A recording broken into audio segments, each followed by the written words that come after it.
उपदेशु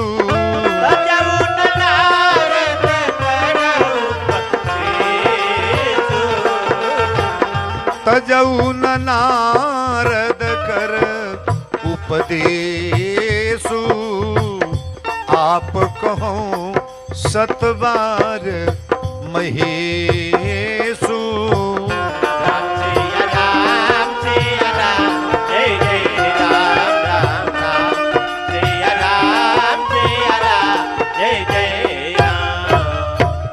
सप्तऋषि लोग कहले कि देवी पार्वती अबो से बात मान ला, तारा लायक महादेव जी ना बाड़े। तब पार्वती मैया कहली मानस का ये बाल कांड की कथा है। जन्म कोटि लगी रगर हमारी, अब बरऊ शंभु न तरहु कुंवारी, तजऊ न नारद कर उपदेशु, आप कहूं सतबार महेशु। शंकर जी आके कहे भी यहवा ना करब तो इनका पीछा छोड़ब ना। जो बेर जन्म ले हमार बियाह शंकर जी से हुई। वर्तमान में कलयुग में लड़की के चलता कि माई बाप के, जो लड़की कही तौन बियाह हो कि माई बाप, बोला ना केहू नहीं जानता। फैसला लड़की के करे के बा, ओकरा पसंद बा कि ना। अच्छा तो घर भर पसंद कर दे लड़की कहे नहीं नहीं बियाह नहीं हो बाकी कोरी। पहले के जमाना रहल लड़की बा कान आ लड़का बा लंगड़ हो के बियाह हो नहीं बुझाता। लड़की सुंदर बा कोयलासा के दूल्हा बा के बियाह हो गल। दुल्हन बा कान या दूल्हा फर्स्ट क्लास पढ़ल लिखल हो के बियाह हो गल। ये युग में इहो कुल होखे वाला बा। अब तक छाटा ता लंबाई कितना है, गोरी है कि नहीं है, मोटी है कि नहीं है, बहुत पतली नहीं ना है। अब छोटा लड़किन के बियाह खोजत में लोहा ले लोग पड़ता। सांवर भगवान अगर दिले बना तो खातिर गड़बड़ बा। सबका शादी होगा, लेकिन एक निवेदन करेंगे, आप सभी लोगों से एक निवेदन जरूर करेंगे। किसी की लड़की देखनौटी करो जाओ, कहीं जाओ तो लड़की को पहले पता लगा लो लड़की मेरे परिवार लायक है कि नहीं है, तब देखने जाओ। और देख करके लड़कियों को छांटने का काम न करो। अजय जे ढेर छांटा था ओसने पतो भेंटाइयो जाती है। बुझे वाला बुझते बा कि 3 गो छटनी 5 गो दादा जौन आयल भाई तैयारी मरला बा गर्दा। छांटने वाला काम ना करो।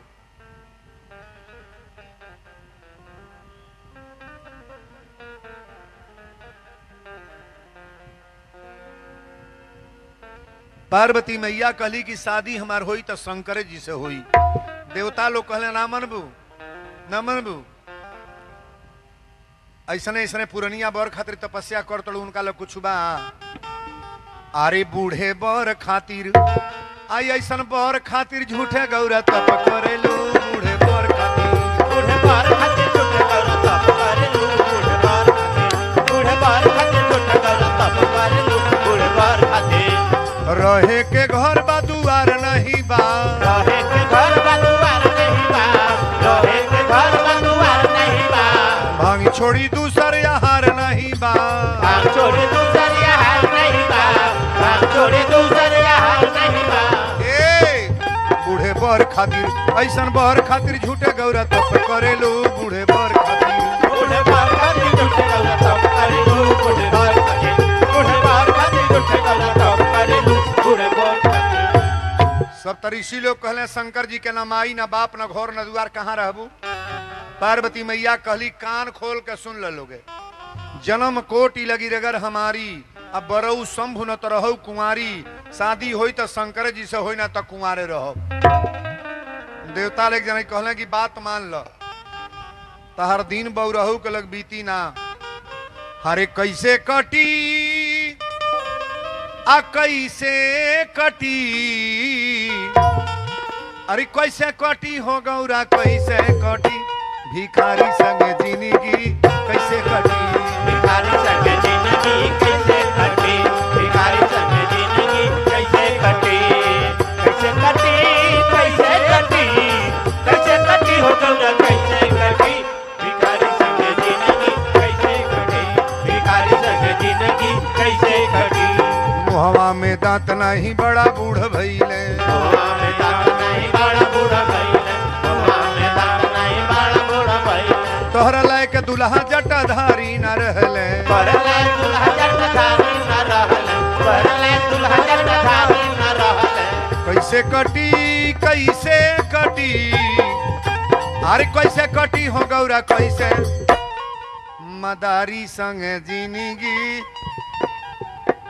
जेकरे साथे जे भेटाइल बा कटते बा नहीं कटता ओई में मन मार के कटे चाहे निमने कटे कटही के परी का करी के जैसन पूजा कइल बा वैसन भेंट भइल बा एही में जे बढ़िया पूजा कइले बा निमने ओकर पति लायक बने उ रोज मनावेला हे दुर्गा जी फिर उनसे भेंट होखो एही में सुबेरे उठ के कोई जना बाड़ी कछते उठी है हे भगवान पैर पर दोगलवा से भेंट लो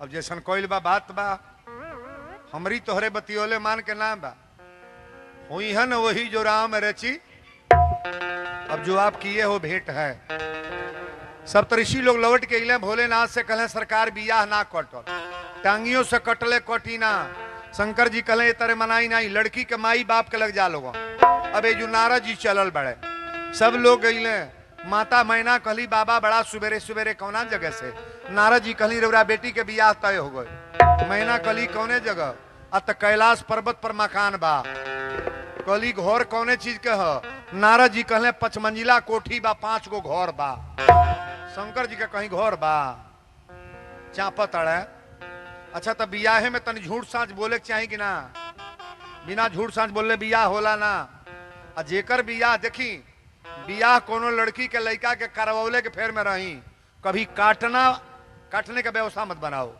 आ जे बियाह काटेला 7 गाय के पाप लगेला एगो शादी कटला में किसी के लड़की का लड़के का शादी काटना नहीं चाहिए मैं निवेदन करूंगा हमारे नारद जी विवाह लगाने वाले हैं काटने वाले नहीं हैं नारद को लोग गलत बनाते हैं नारद नाम उसी का है नारद जेकर बात कबो नारद होके उसी का नाम नारद है महाराज बोलो शंकर भगवान की जय मैना कहली बाबा खेत कितना बा नारद जी कहले 500 एकड़ खेती बा मैना कहली तब तक बढ़िया बा शंकर जी के कहीं खेत बा ऐसा जी खेत के कर उहे के न हो मैना कहली दुल्हा के उम्र नारद जी कहले 16 बरस के बानी मैना कहली बाप रे बाप 16 बरस के तब तक बढ़िया बा शंकर जी 16 बरस करेली लेकिन शंकर जी को लिखा गया है कर्पूर गौरम करुणावतारम संसार सारम भुजगेंद्र हारम सदा बसंतम हृदयारविंदे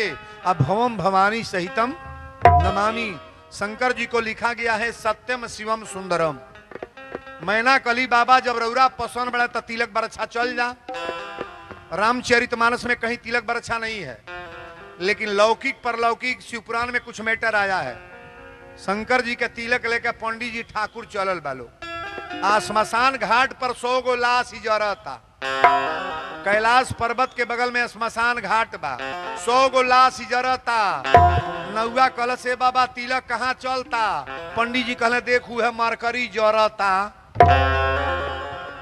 जो लसिया फूकाइल बा ओका मरकरी कहता रे नौआ कहले बाबा हम त भागो पंडित जी कहले तिलक लेके आयल बड़े त काहे भगबे नौआ कहले समऊ के फूके ले आयल बड़ा का ये जो लाश जरता है जो तिलक चढ़ी पंडित जी कहले शंकर जी का घोटा है बकलोलवा हमनी घरे तिलक का बारात आवता तो बूढ़ा लोग के सीट मिलता कहीं जगह ढकेल का भूसौला में कह देताड़ी सब 3 गो पार्टी बनेला छोटकी छोटकी कोठा पर चढ़ जाइए सब अब बुढ़िया अलगे ढकेलाल बड़ी और नौका मॉडल वाला लोग अलगे रिकॉर्डिंग होता पहले झिनकी झिनकी गावेली कोल की बर बर बटुला मंगली दिल्ली के कारखाना से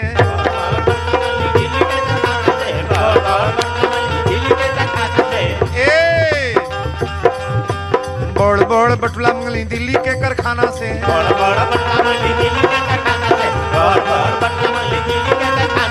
अगुआ साला पंचर भइल महंगी के जमाना से ई त छोटकी छोटकी गौली हसो लेकिन अब बुढ़िया पार्टी तन कड़ेरे गावल जाई माई के बियाह होके जाता जौन माई के दुआर पर बानी बियाह होके जाता कस के गई हलो कि आजू मोरी शिवा जी के तिलक आयो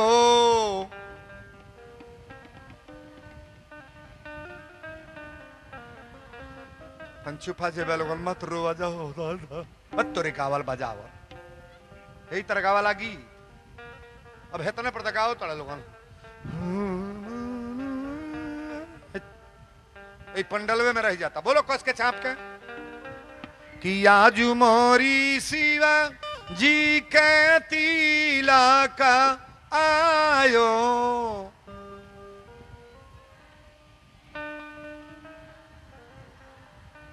जितना पर गवाता उतना पर हम यहाँ संझा पराती गवाला 4 गो बूढ़ियो सरवा में बढ़ जाइए सो आ शुरू कर दी कुल आहो आहो संझा गो साई त केही तुहे मा नहीं गवाला ऐसे विपत पर जाला भिनसहारवा कोनो झोटवे खोल के बैठल बा कोनो सलवे ओढ़ के बैठल बा कोनो अरे बाप हो बाप भिनसहारवा शुरू कर दी सो हे भोरा भाईला भीनो सहारा ए चाची तो ही कढ़ावा हमारा घूमटा होता हे भोरा भा तने पानी लेबे मुहवा धोली हे एके गीतिया मरी है कुल चौपट क के धो देली सो आ जौन होशियार बाड़ी तौन हे तर गई है हे भोरा भा इला भीनो सहाराची इरैया एका बोले ले हे जाई जा गाई हा खारा दारी मैया शोभा घरे मंगला हे जाई जा गई हा बाराम बाबा शुभ घरे मंगल एकला नौरू वही में गाव लिसो हे बाढ़े को अवानी देई के नई हार को अवानी देई के अच्छा तो बुझाता कि नहीं बुझाता बियाह होके जाता ना बुझाता वीरेंद्र बाबा विवाह कर रहे मालूम नहीं होगा गर्दा गर्दा मत जाएगा कस के गाओ चाप के कि आजू मोरी शिवा जी के तिलक आयो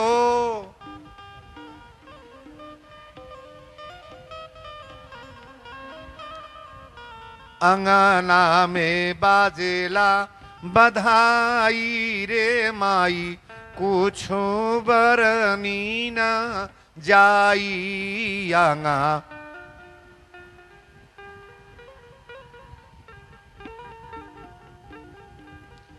असल में गीतिया तो हम लोग का गाओ अभी कुल गाना गावात नहीं बा अब तक जेकरे घरे बियाह हा तिलक पड़ता फिल्मी गाना गावत तड़ा सो तिलक हरू को मेरा नमस्कार है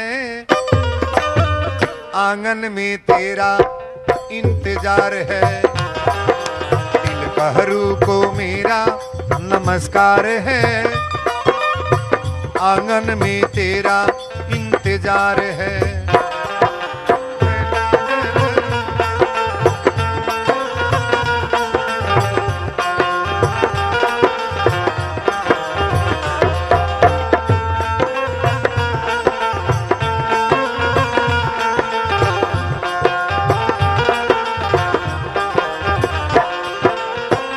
आंगन में कब तक वो आएंगे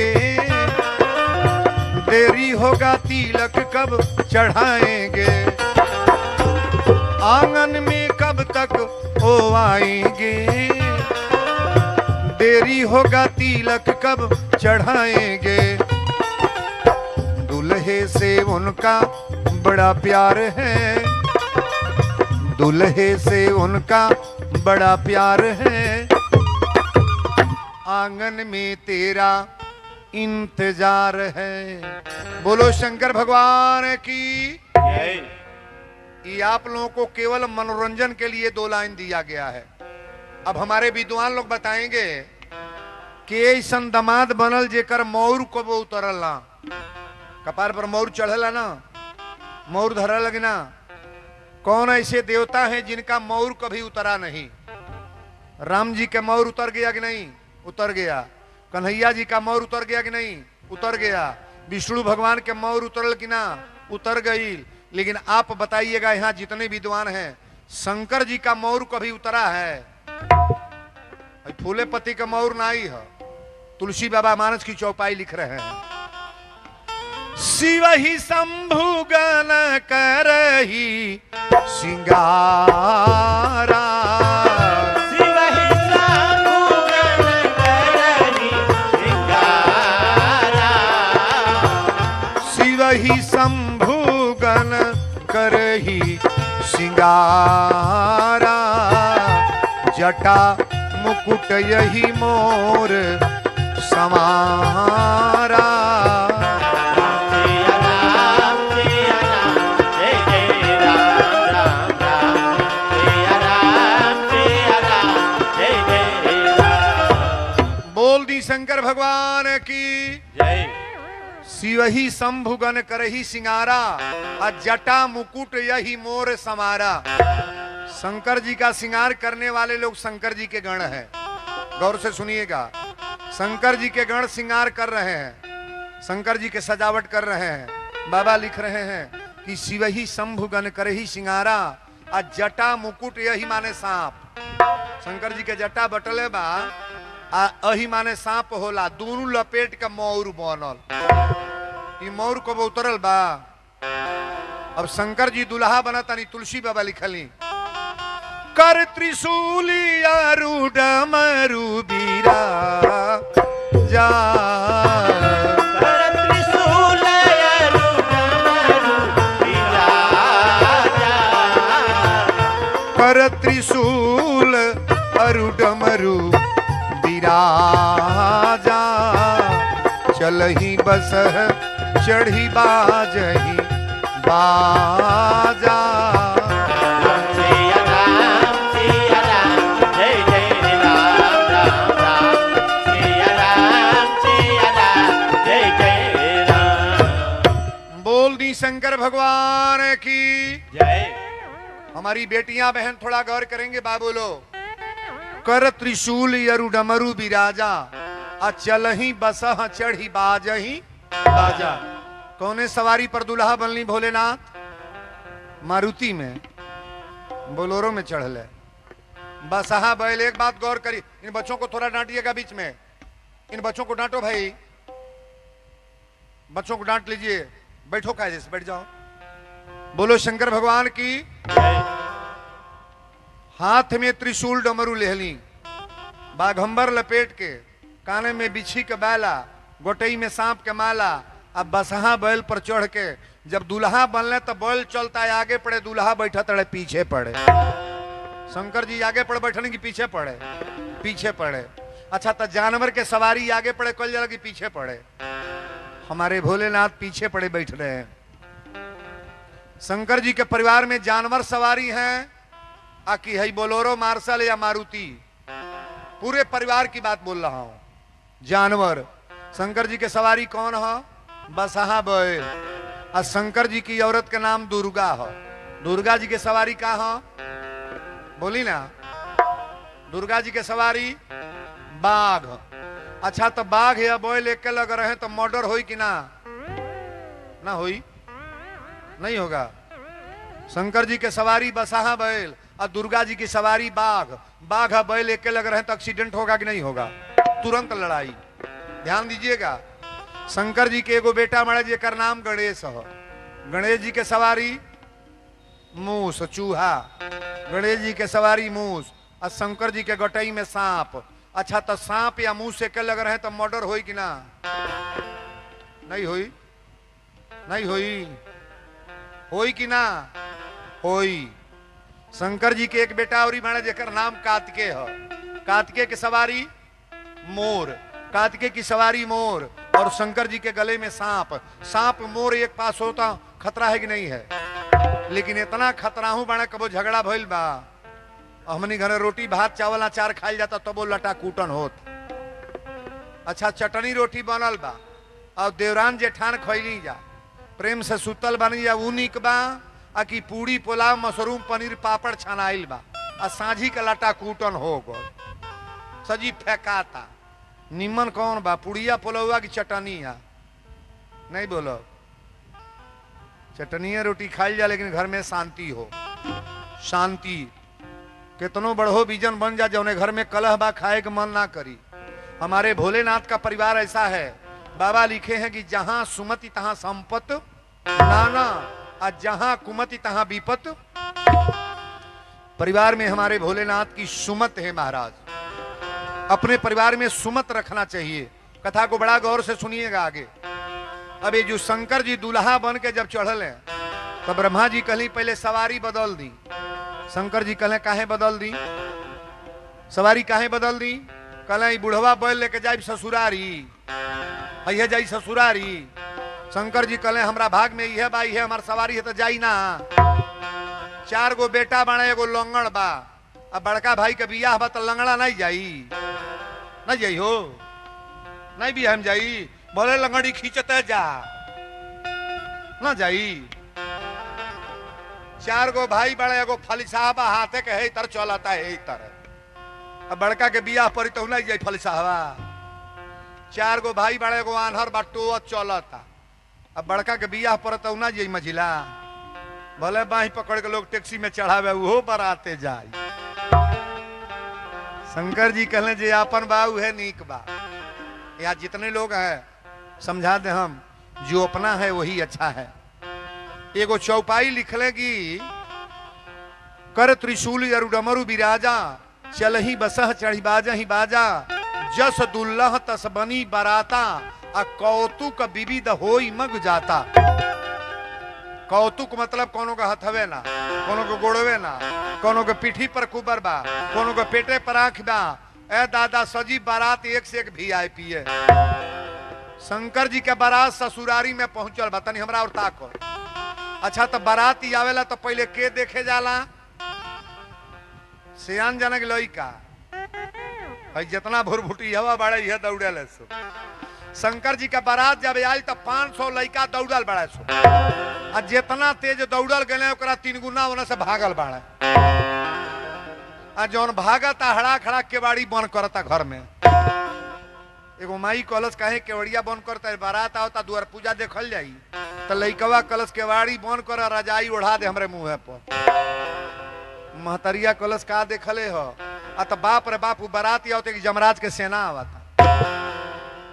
आज केहू जियत रही ते ही बारात देखी।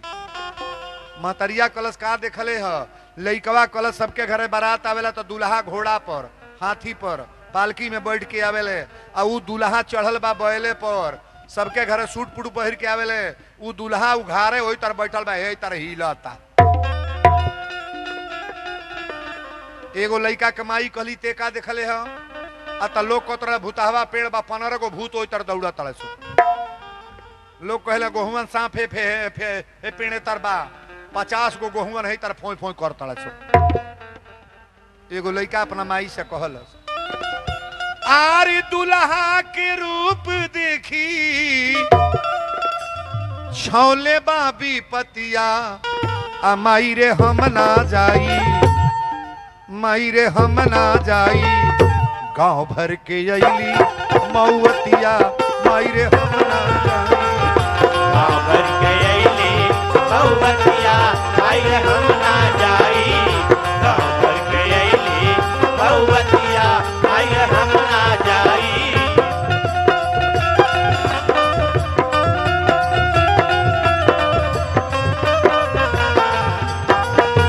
जय जय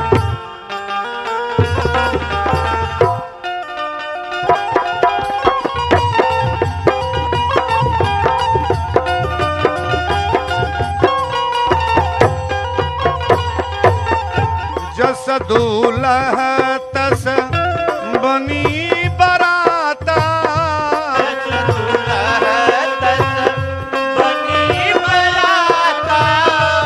कौतुक विविध होई मग जाता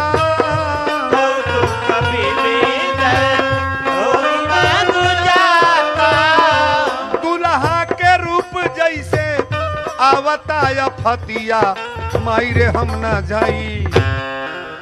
लइका त लुका गए तनी हमरे और ताक 500 नौजवान लोग चलल बरतिहन के लेवल जा दुआर पूजा हो जा तो जौना के जांगर बा हे तर छरकत चलत ताड़े सो हे द्वार पूजा में चलो बारात।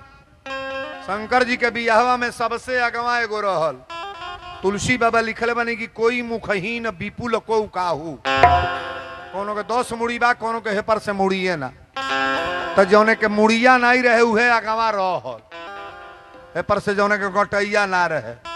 आई छरकत जाता लोग हे ही तरह 50 जने एक जने कहले द्वार पूजा में चला, द्वार पूजा में चले लोगे, तो जौने के मुहमा ना रहे कॉलेज बारात ठहरने का स्थान कहाँ है। तो जने कहले कौन बोलल हरे, अरे के बोलल ह, वो जो रहे का मन करी कि भागल जाई, जौने के गोटई नहीं बा उहे बोला था। बारात ठहरने का स्थान कहाँ है, तो जौन करेजा के कमजोर बना तौन तो ढोई के बेहोश हो गई सब। कहना से बाप रे बाप बिना मुँहे के बोला था, कोई मुखहीन विपुल को काहू, बिना मुंह वाला बोल रहा है तो मुंह वाला तो बर्बादे कर देगा।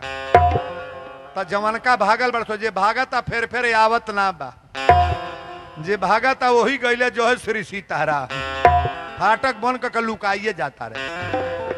शंकर जी के बारात जब गांव के अब दुआरी पर जब गई तो नारद जी कहले माता मैना आई रउरा के परिचय बता दी बारात में के आवता।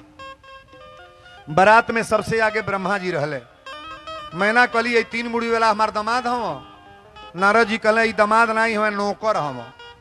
शंकर जी के नौकर हम, पानी उनी भरे दुआरे पर का काम करे ले।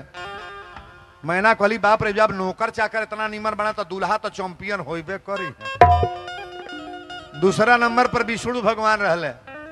जब 4 गो हाथ देखली या रूप सुंदर, कहली हे नारद जी दूल्हा हम दामाद, कहले इहो नहीं हम, ई शंकर जी के बाजार उजार करे वाला हम, खेती उती करावे। मैना कहली एकर मतलब नारद बियाह तो चैंपियन करावते बाड़। बाप ले बाप जब बरतिया इतना निक तो दूल्हा तो नीके हो। अब जब शंकर जी के नंबर आयल तो नारद जी कहले अब चलता नहीं हम बाराते में। अब बाराती में चलता नहीं केहू से मिले के बार और देखी तब ले उहे बौरहू का टाइम आई। बल चलता है आगे पड़े, दूल्हा बड़े पीछे पड़े।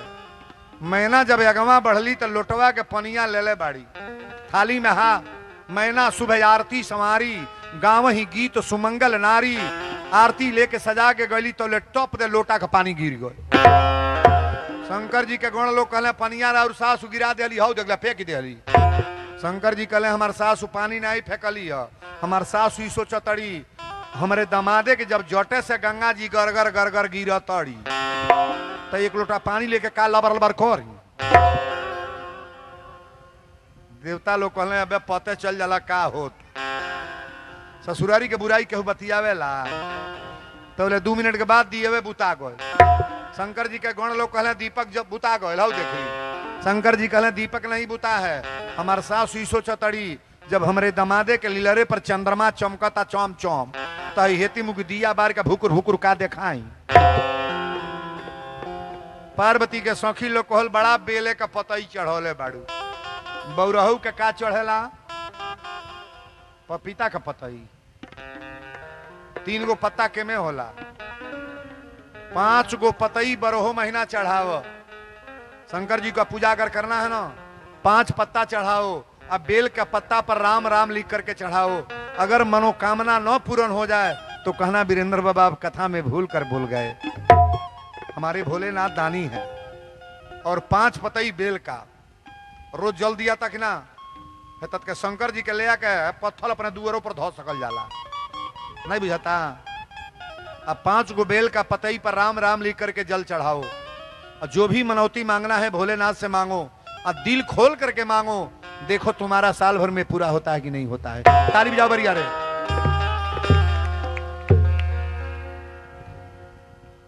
पार्वती के सौखी लोग कहली बड़ा पूजा कैले बड़ू, देखल जा कैसन बारे। अरे चल सखी देखी आई आरे गौरा के दुल्हावा झूमत आवे ना राजा है मंचल दुअरवा झूमत आवे ना राजा है मंगल दुआरवा झुमत आवे ना राजा है मंगल दुआरवा झुमत आवे ना अंग में भभूति गरवा अंग में भभूति गरे सपवा के मालवा हिलत आवे ना साथी सापवा के मालवा हिलत आवे ना साथी सापवा के मालवा हिलत आवे ना देख डीम डीम डमरू बजत आवे ना। देख डीमा डीमा डमरू बजत आवे ना देख डीमा डीमा डमरू बजत आवे ना बोल दी शंकर भगवान की। जब शंकर जी के रूप लोग देखले तो माता मैना तो थारी लेके देखी ब्रह्मा जी कहले अब चेहरा है पड़ करी ना और आरती तो उतरा भइल अब तन देखी तो आगे का होता। आ जब मैना तकली तो कहली रे गटैया में सांप हो आई कनवा में बीछी आई कपड़ा में से पानी गिरता सगरी देखला के बाद तप दे थरिया लेके जमीनी पर गिर के बेहोश। अब बेहोश भैली बेहोश भैला के बाद जब जगली होश में एली तो 1000 गाड़ी पहले दिहली के बियाहे में पहले पिटैले के डर के करा रहेला आगे पाछे जे बतियोलर लसर फसर। तुलसी बाबा लिखल है कि नारद के हम काही बिगाड़ा नारद के हम काहि बिगाड़ा नारद के हम काहि बिगाड़ा नारद के हम काही बिगाड़ा नारद के हम काहि बिगाड़ा बसल भवन मोर दीन उजारा भवन मोरा दीन उजारा बसल भवन मोरा दीन उजारा बसल भवन बोल दी शंकर भगवान की। जय मैना कली नारद तोहार कौन गलती कैलर लेंगी हमारी बेटी के बियाह मदारी बोलौल भिखारी के साथ बेटी के बियाह कर मदारी के साथ हमरा राजा के लड़की है भिखारी मदारी के साथ जाई अपनी बेटी के बियाह के जानबूझ के कोनो गलत लोग के साथ करी। आ शंकर जी ऐसा दुल्हा दामाद के बटलो बा। शंकर जी सांवर है कि गोरहर सांवर राम जी सांवर है कि गोरहर सांवर कन्हैया जी सांवले हैं कि गोरे सांवले विष्णु भगवान सांवले हैं कि गोरे सांवले। अरे महाराज सांवले में तो बहुत कुछ मिलता है। बोलो सच्चे दरबार की। जय बीचवा में तनी 1 मिनट ब्रेक ले कथा तो चली रहा है बीच में ही केहू के दोष ना लगावल जाला जौन हमरा भाग में बाउर निमन लिखल होई उहे होई। बहुत लोग दोष लगावेला कि फलाने बियाह करा देला हमरा बेटी के तोहरा बेटी के नसीब में उहे लिखल रहल केहू के करौले से ना ही होई। हमारी माताएं बहनें थोड़ा गौर करेंगी किसी के करने से कुछ नहीं होता है अपने कर्म का फल मिलता है महाराज। न कोई किसी को दुख से दे सकता है न कोई किसी को सुख दे सकता है। कोई चाहे कि आपको गरीब बना दे तो गरीब नहीं बना पाएगा और कोई चाहे अमीर बना दे तो अमीर भी नहीं बना पाएगा। जो आपके भाग्य में है ये प्राप्त होगा महाराज। नारद जी कहले माता मैना जी दोषी मत बनाई इरौरा जान तनी के है इरौरा बेटी बेटी तबे से कहले बानी बेटी बेटी इरा और बेटी है मैना कहली नारद जी के है नारद जी कहले कि बेटी नहीं है इरा और आदि भवानी है। पार्वती मैया आदि भवानी है कि कहीं बेटी है आदि भवानी। अच्छा एक बात यहाँ जितने पढ़े लिखे लोग हैं यह जितने हमारे भैया लोग शिक्षित वर्ग के लोग हैं शंकर जी के बियाह में गणेश जी का पूजा हुआ कि नहीं शंकर जी के विवाह में गणेश जी का पूजन हुआ है? नहीं हुआ है? हुआ है। तो गणेश जी को क्या मानते हैं आप? शंकर जी के पुत्र मानते हैं कि आदि देवता? हमारे गणेश भगवान आदि देवता हैं। गणेश भगवान पुत्र नहीं है। और जिन माता की कथा आप सुन रहे हो, ये आदि भवानी है, किसी की बेटी नहीं है। नारद जी बड़ा समझौले कि प्रथम जन्म दक्ष गृह जाई, नाम सती सुंदर तनुपाई। ईरा और बेटी नहीं है, ये आदि भवानी है महाराज, आदि भवानी है ये। मैना के संतुष्टि हो गई। अब दूल्हा बन के शंकर भगवान मड़वा में चल रहे हैं। जब दुआरे पर बारात आवेला और दूल्हा जब मंडप में आवेला तो कौन गीत गवाला? आप लोग सभी लोग तो भाव से गा लेंगे। सुनी ये शिव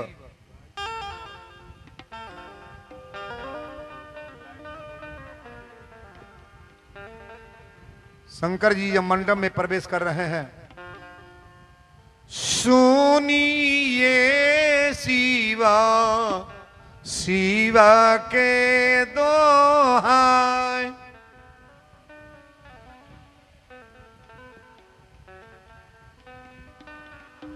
तो उन लोग बोलिया धीरा हो जाता का?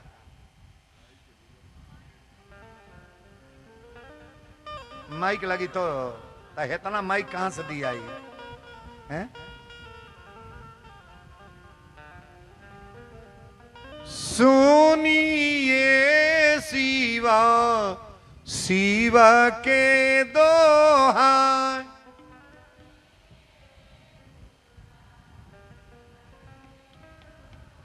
हमारी माताएं बहनें ये मंगला आचरण एक बार करती हैं। और शंकर जी जब मंडप में प्रवेश किए हैं ना, सखिया गा रही हैं, दुल्हा दुल्हा धीरे धीरे चलिहा ससुरारी गलिया। दुल्हा धीरे धीरे चलिया ससुरारी गलिया। दुल्हा धीरे धीरे चलिया ससुरारी गलिया। दुल्हा धीरे धीरे चलिया ससुरारी गलिया हो, ससुर की गलिया। ससुरार गलिया है ससुर के गलिया। ससुरार गलिया है ससुर के गलिया। शिव जी धीरे धीरे चलिहा, बौरहु धीरे धीरे चलिहा ससुरारी गलिया। दुल्हा धीरे धीरे चलिहा ससुरारी गलिया। दुल्हा धीरे धीरे चलिहा ससुरारी गलिया। दुल्हा धीरे धीरे चलिहा।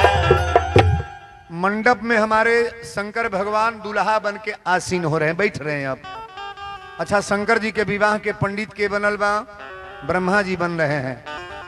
वेद मंत्र का उच्चारण करने के लिए हमारे ब्रह्मा जी गांठ जोड़ के हम लोग के भौरी दियावल जाला। प्यारे दुल्हा लेत अरे भंवरिया हो। पार्वती मैया के गांठ जोड़ल गई और शंकर जी भौरी ले रहे हैं। भौरी लेने के बाद अच्छा बताइए, सबसे बड़ा दान कौन दान है? सबसे बड़ा दान कौन दान है? खेत दान। अरे महाराज, कन्यादान से बड़ा दान कौन दान है? बहुत लोग में कहेला बाबा हमरा 10 को बेटी बाड़ी। कान खोल के सुनिएगा, बेटी देख करके कभी घबराइएगा नहीं। 10 को बेटी तोहरा पैदा हो जी है तो बियाह हो जाई, तारा मरियो गोला के बाद बियाह हो जाई। वो लड़की के बाप ना रही तो वो बियाह हो जाई। मामा चाचा गांव के लोग चंदा लगा के बियाह कह दी। कहीं बेटी दुनिया में कुंवार बाड़ी आ 10 को बेटा पैदा कल वो बियाह हो जाई। हो 4 जने वही तरह घूमी लो। धरती परिमाण से बोलिएगा, आज बहुत लड़के कुंवारे हैं कि नहीं है? बुढ़ौती आगल मर गईल लेकिन बियाह नहीं है भइल। कहीं देखावा कि कोनो बेटियों कुंवार रह गल बा कहीं बा कहीं।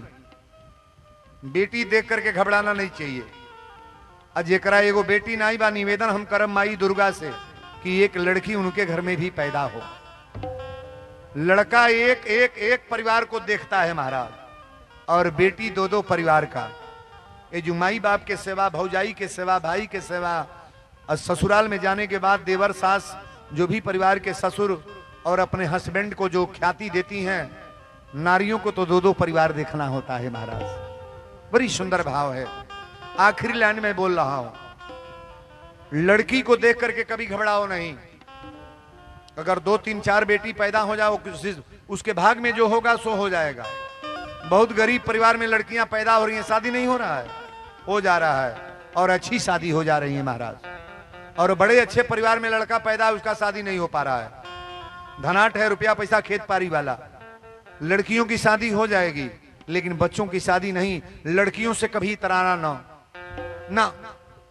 बेटी अगर परिवार में हुई तो समझ लो कि मेरे घर में लक्ष्मी का अवतार हुआ है। हमारे घर में तो बेटी की, हम चाहते हैं कि बेटी की परिवार जो भी बेटी का अवतार। हमारे घर में पहले नतनी पैदा हुई, और नतनी पैदा हुई तो उतना किए कि उतना कभी नाती का बधाई नहीं होगा। गर्दा गर्दा गांव पर, घर पर और गोरखपुर से यहां तक मचवा दिए हम। लड़की की पैदाइशी में पहले प्रसन्न हो कि मेरे घर लक्ष्मी की कृपा हुई है। कभी ऐसा ना सोचना कि मेरा खर्च हो जाएगा, मेरा कैसे हम करेंगे। आपके करने से कुछ नहीं होगा, चिंता मत करो। कन्यादान सबसे बड़ा दान है। हम कह आनंद आनंद आज, तरौरा काली कहब सुबह हो। सुबह हो हई है भाषा जोन बोलते नहीं इतने बोले के बा। केवल मंगला आचरण में सब लोग मंगल मनाएंगे। हम कहब आनंद आनंद आज, तरौरा कहब सुबह हो। सब लोग आए प्रेम से कि आनंद आनंद आज सुबह हो। बोलो आनंद आनंद आज, थोड़ा कस के बोलिए ना। आनंद आनंद आज, एक चूड़ी और कसो आज को।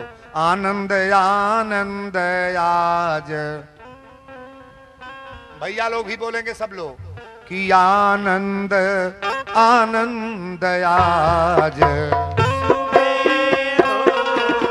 आनंद आनंद आज, गैया के गोबरा मंगायो। गज मोती चौका पुरायो।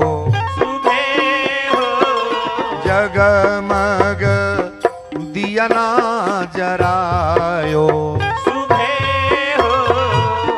मंगिया में सिंदूरा भरायो। मंगिया में सिंदूरा भरायो। आनंद आनंद आज, आनंद आनंद आज, आनंद आनंद आज। पार्वती मैया के विवाह भगवान भोलेनाथ से भइल। हर माता पिता ये कहते हैं क्या कि बाबुल की दुआएं लेती जा, जा तुझको सुखी संसार मिले।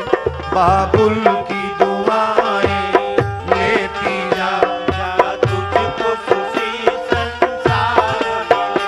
बाबुल की दुआएं लेती जा, जा तुझको सुखी संसार मिले। मैके का कभी ना याद आए, मैके का कभी ना याद आए। ससुराल में इतना प्यार मिले, मैके का कभी ना याद आए। ससुराल में इतना प्यार मिले, मैके का कभी ना याद आए। ससुराल में इतना प्यार मिले। बोल दी शंकर भगवान की। आज दूसरे दिन की कथा अपनी वाणी को ही विराम। सभी लोग खड़े होकर थोड़ा आगे आ जाएं, भगवान की आरती होने जा रही है। पीछे वाले भैया सभी